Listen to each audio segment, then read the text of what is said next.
آداب، میں اخلاق احمد۔ وبا کے دنوں میں محبت کا جادو تو عالمی شہرت یافتہ ادیب مارکیز نے خوب جگایا تھا۔ کہاں خبر تھی کہ کراچی میں ایسے ہی وبا کے دنوں میں 13ویں عالمی اردو کانفرنس اپنا جادو جگانے میں کامیاب ہو جائے گی۔ ادب سے دلچسپی رکھنے والوں نے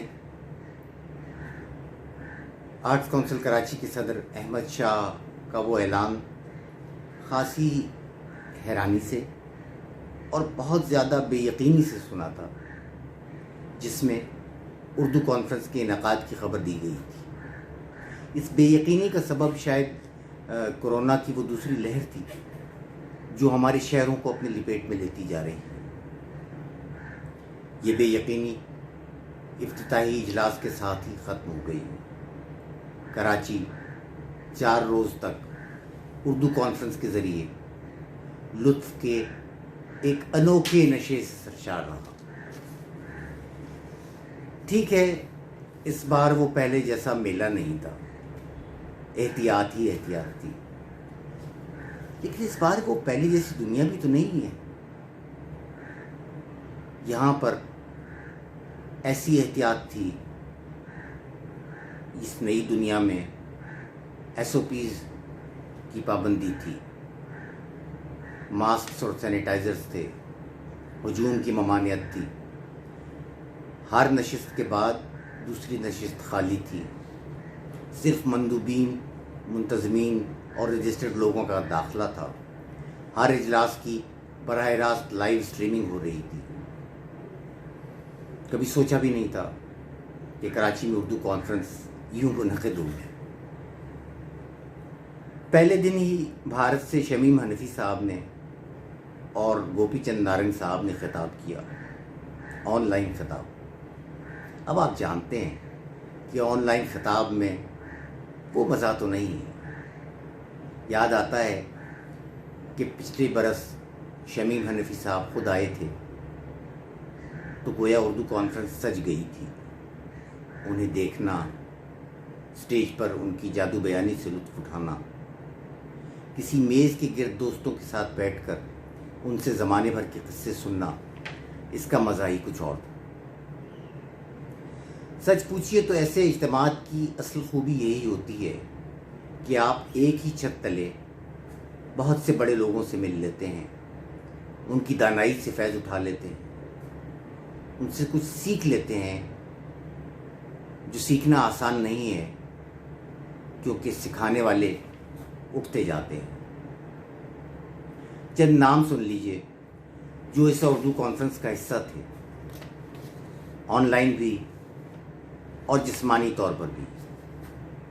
اس وبا نے کیسی کیسی اصطلاحات کو جنم دیا ہے، جسمانی طور پر بھی، physical presence, on line presence. تو اس میں شامل تھے ضیاء محی الدین، انور مقصود، سحر انصاری، زہرا نگار، افتخار عارف، پیرزادہ قاسم، افضال احمد سید، زاہدہ حنا، امجد اسلام امجد، حسینہ معین، سید مظہر جمیل، نور الہدیٰ شاہ، محمد حمید شاہد، ناصر عباس نیّر، ضیاء الحسن، مبین مرزا، امجد طفیل، نعمان الحق، حارث خلیق، نجیبہ عارف، انور سن رائے، وجاہت مسعود، عذرا عباس، تنویر انجم، فاطمہ حسن، صبا اکرام، قاضی عابد، محمود شام، فراست رضوی، شاہ محمد مری، صابر ظفر، شاداب احسانی، رخسانہ صبا، رؤوف پاریکھ، پیرزادہ سلمان، سبیر رحمانی، ثروت محی الدین، وسعت اللہ خان، سہیل وڑائچ، مسلم شمیم، عقیل عباس جعفری، مسعود قمر، طاہرہ کاظمی۔ جتنے نام میں نے لیے ہیں ان سے زیادہ نام وقت بچانے کے چکر میں نہیں لے پایا ہوں۔ اس بار عالمی اردو کانفرنس کی تھیم تھی 1 صدی کا اردو ادب۔ تو اس کے حساب سے پچھلے 100 برس کے افسانے، غزل، نظم، تنقید و تحقیق، نعتیہ اور رسائی ادب، بچوں کے ادب، نثری ادب، صحافت اور تعلیم وغیرہ کا جائزہ لیا گیا۔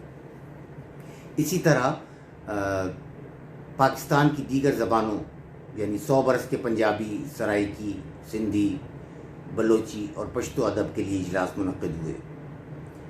آصف فرخی سمیت بہت سے رفتگاں کو بہت محبت سے یاد کیا گیا۔